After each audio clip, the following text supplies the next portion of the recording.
Hi friends, അപ്പോൾ ഇതുപോലുള്ള നല്ല ഭംഗിയുള്ള അലിഗേറ്റർ ക്ലിപ്സ് എങ്ങനെയാണ് ചെയ്യുന്നത് നോക്കാം കേട്ടോ. അപ്പോൾ ഇത് ചെയ്യാനായിട്ട് ഞാൻ ഇതുപോലെ കുറച്ച് അലിഗേറ്റർ ക്ലിപ്സ് എടുത്തിട്ടുണ്ട് കേട്ടോ. പിന്നെ നമുക്ക് വേണ്ടത് ഇതുപോലെ കുറച്ച് സ്റ്റോൺസ് ആണ് കേട്ടോ വേണ്ടത്, കുന്തൻ സ്റ്റോൺസ് ആണ് കേട്ടോ വേണ്ടത്.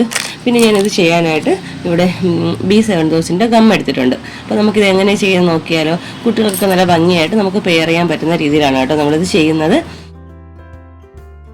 നമുക്ക് 2 കളറും അവൈലബിൾ ആണ്, സിൽവറും കിട്ടും ഗോൾഡും കിട്ടും. അപ്പോൾ നമുക്ക് നന്നായിട്ട് ഗം അപ്ലൈ ചെയ്ത് കൊടുക്കാം കേട്ടോ.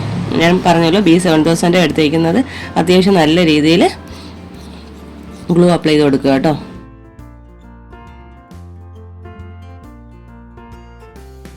അപ്പോൾ ഇനി നമുക്ക് ചെയ്യേണ്ടത് ഞാൻ പറഞ്ഞല്ലോ ഇതുപോലെ ട്രയാങ്കിൾ ആയിട്ടുള്ള സ്റ്റോണാണ് എടുത്തേക്കുന്നത് കേട്ടോ. അപ്പോൾ നമുക്കിതുപോലെ കറക്റ്റായിട്ടൊന്ന് വെച്ച് കൊടുക്കുവാണ് വേണ്ടത്.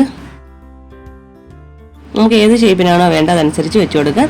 എനിക്ക് ഈ ഒരു സ്റ്റോൺ ഞാൻ എടുത്തേക്കുന്ന കറക്റ്റ് ഷേപ്പിനാണ് കേട്ടോ. ഇതുപോലെ കറക്റ്റായിട്ട് ഗ്യാപ്പ് വരാത്ത രീതിയിൽ ഇതുപോലെ തന്നെ അടുക്കി വെച്ച് കൊടുക്കുക കേട്ടോ. ലാസ്റ്റ് നന്നായിട്ട് ഡ്രൈ ആവുന്നതിന് മുമ്പ് നമുക്ക് എന്തെങ്കിലും ഷേപ്പ് വ്യത്യാസം ഉണ്ടെങ്കിൽ ഒന്ന് കറക്റ്റ് ചെയ്തെടുക്കാനായിട്ടൊക്കെ പറ്റും കേട്ടോ. 2 രൂപ 3 രൂപ റേഞ്ചിലൊക്കെയാണ് കേട്ടോ നമുക്ക് ഈ അലിഗേറ്റർ ക്ലിപ്സ് കിട്ടുന്നത്.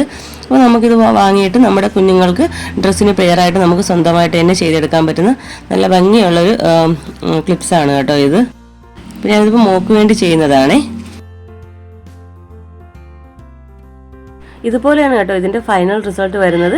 വളരെ ഈസി ആയിട്ട് ചെയ്യാൻ പറ്റുന്ന ഒരു ക്ലിപ്സ് ആണ് കേട്ടോ. നമ്മൾ പുറത്തൊക്കെ ഇത് വാങ്ങാൻ പോകുമ്പോൾ പെയറിന് 30, 40, 50 ആ റേഞ്ചൊക്കെയാണ് വരുന്നത് കേട്ടോ. അപ്പോൾ ഇന്നത്തെ ഈ കുഞ്ഞു വീഡിയോ ഇഷ്ടപ്പെട്ടെങ്കിൽ ചാനലിൽ ലൈക്ക് ചെയ്യാനും ഷെയർ ചെയ്യാനും സബ്സ്ക്രൈബ് ചെയ്യാനും മറക്കരുതേ. താങ്ക്